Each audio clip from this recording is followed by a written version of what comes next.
Morning બાળકો, કેમ છો બધા? મજામાં? આજે આપણે ધોરણ 5 વિષય હિન્દી એમાં વર્ષ 2021-22ના નવા સત્રની શરૂઆત કરવા જઈ રહ્યા છીએ. હવે આ સત્રમાં તમારે ઘણા બધા પાઠ શીખવાના છે, ઘણું બધું શીખવાનું છે, પણ સૌપ્રથમ હિન્દી એ આપણી રાષ્ટ્રભાષા છે. એને શીખવા માટે સૌપ્રથમ તો આપણે પહેલાં વાંચન કરવું જરૂરી છે અને વાંચન માટે વર્ણમાલા આવડવી ખૂબ જ જરૂરી છે. આપણે ધોરણ 4માં શીખી ગયા વર્ણમાલા એટલે કે કક્કો. જો એ તમને સારી રીતે આવડે તો તમે બારકશ્રી પણ લખી શકો અને બારકશ્રીના આધારે તમે સારું વાંચન પણ કરી શકો. તો આજે આપણે ફરીથી એક વખત વર્ણમાલાનું પુનરાવર્તન કરી લઈએ. તો જુઓ, એમાં વર્ણમાલા એટલે કે કક્કો. તો આપણે ધોરણ 4માં શીખી ગયા કે વર્ણમાલામાં કુલ 46 અક્ષરો છે, એમાં 13 અક્ષરો સ્વરમાં સમાયેલા છે અને બાકીના 33 અક્ષરો વ્યંજન છે. તો જુઓ, સ્વર કયા કયા છે એ આપણે અહીંયા શીખીએ. તો અ, આ, ઈ, ઉ, ઋ, એ, ઐ, ઓ, ઔ, અં અને અહ. આ જે 13 અક્ષરો છે એ સ્વર છે. વ્યંજનની અંદર સ્વરને ઉમેરવામાં આવે તો જ બારકશ્રી બને છે અને બારકશ્રી તમને સારી રીતે આવડે તો તમે સરસ મજાનું વાંચન કરી શકો છો. હવે આપણે વ્યંજનની પરિચય મેળવીએ. તો વ્યંજનમાં છે ક, ખ, ગ, ઘ. પછી આ અનુસ્વાર માટે શબ્દ વપરાય છે જેનો કોઈ ઉચ્ચારણ નથી. ચ, છ, જ, ઝ. આ પણ અનુસ્વાર માટે કંઈક શબ્દ છે. ટ, ઠ, ડ, ઢ, અણ. અણ પછી ફરીથી ડ અને ઢ છે પણ નીચે નીકળે છે. મેં તમને શીખવાડેલું છે કે આવી રીતના નીચે ટપકાવાળા અક્ષર ક્યારે આવે તો કે કોઈ પણ શબ્દ આપણે લખવો હોય અને એમાં ડ અને ઢ શબ્દની વચમાં આવતા હોય ત્યારે આપણે આ મીંડાવાળા ડ અને ઢનો આપણે ઉપયોગ કરીએ છીએ. પછી છે ત, થ, દ, ધ, ન, પ, ફ, બ, ભ, મ, ય, ર, લ, વ, શ, શ, સ, હ, ક્ષ, ત્ર, જ્ઞ અને શ્ર. બરાબર, આ છે આપણી આખી વર્ણમાલા. આમાં ઘણા બધા અક્ષરો એવા છે કે જે ગુજરાતી લખાણ કરતાં એકદમ અલગ રીતે લખાય છે. બરાબર, બંને શબ્દ વચ્ચે ભિન્નતા છે. ગુજરાતી વર્ણ અને હિન્દી વર્ણ, આ બંને વર્ણ વચ્ચે ભિન્નતા છે એટલે કે અલગ પડે છે. કઈ રીતે અલગ પડે છે તો કે ગુજરાતીમાં તમે જે રીતે લખો તે રીતે હિન્દીમાં લખાતું નથી, અલગ રીતે લખાય છે. એવા કયા અક્ષરો છે આપણે ધોરણ 4માં શીખી ગયા, છતાં ફરીથી આપણે જોઈ લઈએ. તો ક અલગ રીતે લખાય છે, ખ અલગ રીતે લખાય છે. પછી ચકલીનો ચ એ પણ અલગ રીતે લખાય છે. પછી જમરૂખનો જ, જગલાનો જ, આ બંને પણ ગુજરાતી વર્ણ કરતાં અલગ રીતે લખાય છે. પછી છે અણ પણ અલગ રીતે તમે લખો છો. પછી આવે છે દડાનો દ, દડાનો દ પણ આપણે અલગ રીતે લખીએ છીએ. ફટાકડાનો ફ, તો ફટાકડાનો ફ પણ ગુજરાતી વર્ણ કરતાં અલગ રીતે લખાય છે.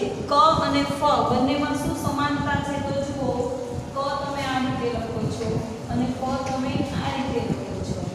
ફેર ક્યાં પડે છે? અહીંયા ગોળ કરવાનું છે જ્યારે અહીંયા લીટો કરવાનો છે. બરાબર, આ રીતે ક અને ફ બંને અલગ રીતે લખી શકાય છે. પછી છે બ, ભ. બરાબર, પછી લ. આટલા અક્ષરો જે છે એ ગુજરાતી વર્ણ કરતાં અલગ રીતે લખાય છે. તમારે 200 પાનાની એક સિંગલ લીટીવાળી નોટ બનાવવાની છે અને એ નોટની અંદર સૌપ્રથમ આપણે વર્ણમાળાથી શરૂઆત કરવાની છે. તમને બધાને વર્ણમાળા આવડે જ છે, તમે ધોરણ 4માં શીખી ગયા છો, છતાં પણ આપણે એક વખત નોટબુકમાં સુંદર અક્ષરે વર્ણમાળા લખી લઈશું. સરસ મજાના ખાના પાડીને, એક સરખા સમાંતર ખાના પાડીને સ્વર અને વ્યંજન બંને અલગ પડે તે રીતે તમારે વર્ણમાલા નોટબુકમાં લખવાની છે. બરાબર છે. હવે આપણે પુસ્તકનો અભ્યાસ કરીએ. તો પુસ્તકમાં આપણો પહેલો પાઠ કયો છે? યાતાયાત. યાતાયાત એટલે શું? તો યાતાયાત એટલે કે વાહન વ્યવહારના સાધનો. તેમાં કયા કયા સાધનો આવે છે એનો આપણે અહીંયા આજે પરિચય મેળવવાનો છે. તો જુઓ એમાં આપણો પહેલો પાઠ છે ચિત્રપાઠ છે. પાઠ એ યાતાયાત. એ એક ચિત્રપાઠ છે. ચિત્ર તમને આપેલું છે એના આધારે આપણે તે શીખવાનું છે. તો જુઓ ચિત્રપાઠમાં તમને શું દેખાય છે? તો આ ચિત્રપાઠમાં આપણને એક બગીચાનું દ્રશ્ય દેખાય છે. સુંદર મજાનો બગીચો આપેલો છે. આ બગીચામાં શું છે? તો બગીચામાં જુઓ ફૂલો છે, રમતના સાધનો છે, બાળકોને રમવા માટે રમતના સાધનો આપેલા છે, બેસવા માટે બાકડો છે. તેની બગીચાની બહારની સાઈડમાં એક રોડ છે, ત્યાં વાહનો ચાલી રહ્યા છે, સ્કૂટર, કાર, સાયકલ, બાઇક. પછી પુલની પેલી બાજુ ટ્રેન છે.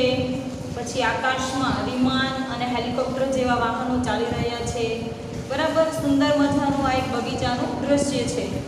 જુઓ હવે આ ચિત્ર જોઈને આપણે નીચે પ્રશ્ન આપેલા છે અભ્યાસના, એની આપણે ચર્ચા કરીએ. તો चित्र देखकर फूलों के नाम की सूची बनाइए. એટલે કે ચિત્ર જોઈને ફૂલોના નામની યાદી તૈયાર કરો. સૂચિ એટલે કે યાદી. બરાબર છે.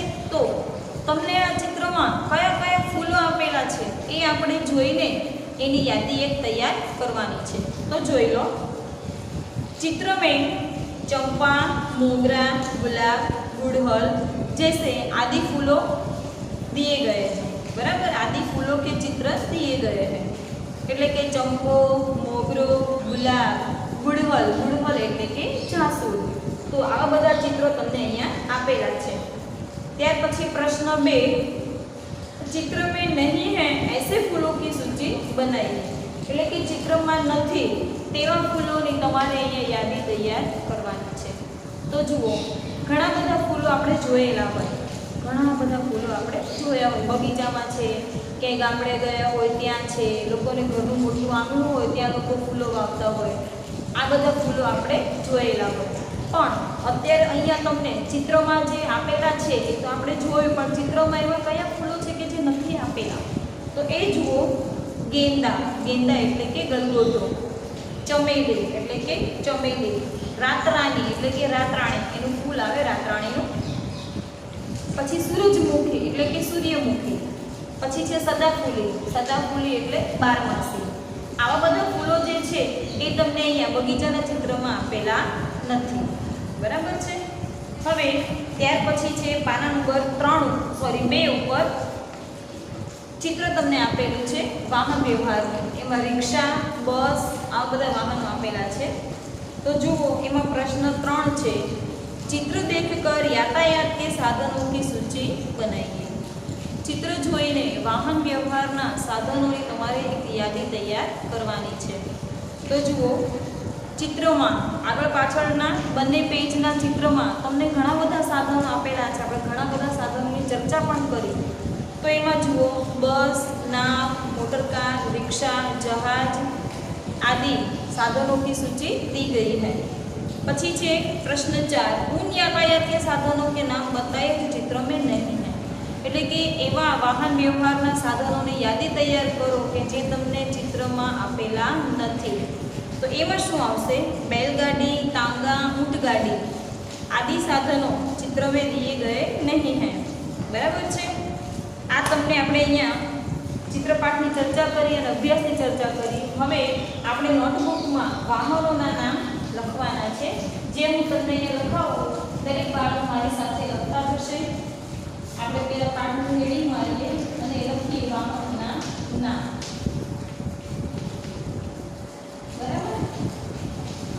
તો એમાં જુઓ સાયકલ. તો ગુજરાતીમાં આપણે તેને લઈએ સાયકલ.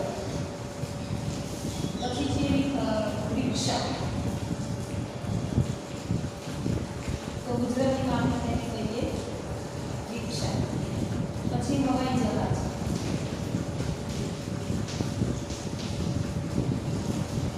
ગુજરાતીમાં આપણે શું કહીએ? વિમાન. એરોપ્લેન, બરાબર. ત્યાર પછી આપેલું છે સ્ટીમર.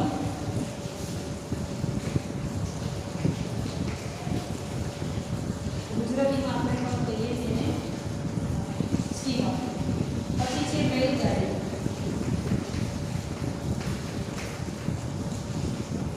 બેલગાડી એટલે બળદગાડી.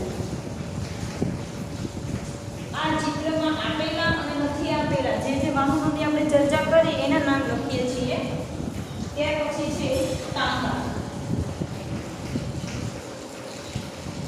એટલે કે ઘોડાગાડી.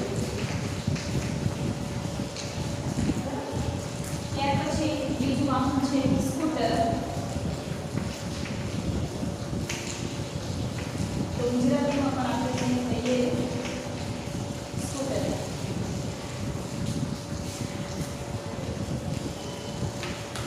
પછી છે બસ. તો ગુજરાતીમાં પણ આપણે તેને બસ કહીએ. પછી છે હેલિકોપ્ટર.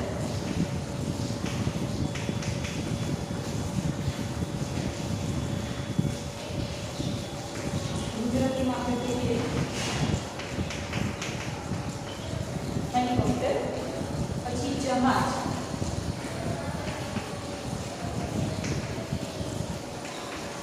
જહાજ આપણી ભાષામાં આપણે કેવું હોય તો વહાણ. દરિયામાં જે મોટા મોટા વાહનો હોય ને તે વહાણ. પછી છે કાર. તો એને ગુજરાતીમાં આપણે કેવું હોય તો મોટર કાર. આપણે આપણી ભાષામાં ઇંગ્લિશ શબ્દ ફોરવ્હીલના નામથી ઓળખીએ છીએ. ત્યાર પછી છે ઊંટગાડી.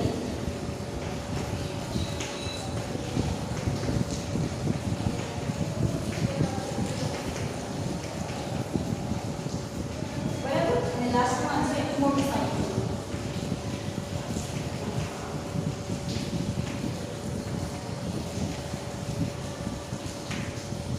તો મોટરસાઇકલ. બરાબર. આ થયા આપણા વાહનોના નામ. હવે આ પાઠની અંદર આપણે ફૂલોની પણ ચર્ચા કરી. તો હવે આપણે ફૂલોના નામ લખવાના છે.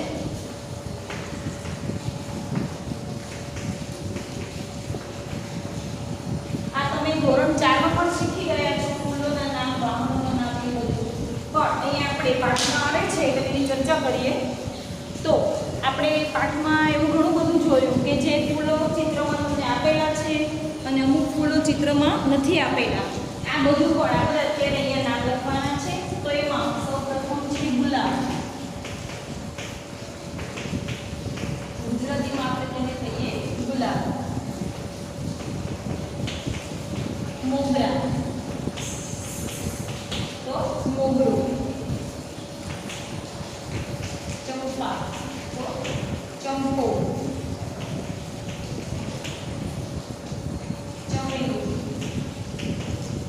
તો ચમેલું.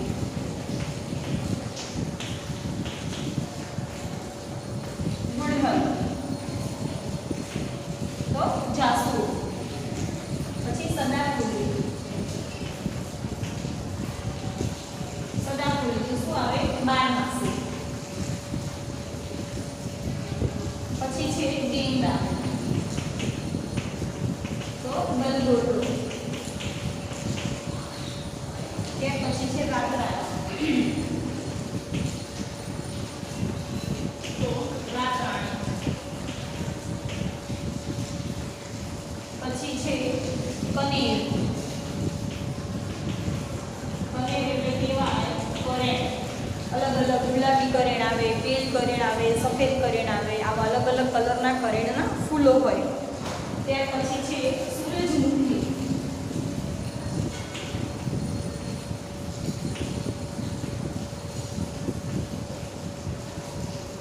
બરાબર. તેને શું આવે? સૂર્યમુખી. પછી છે કમલ.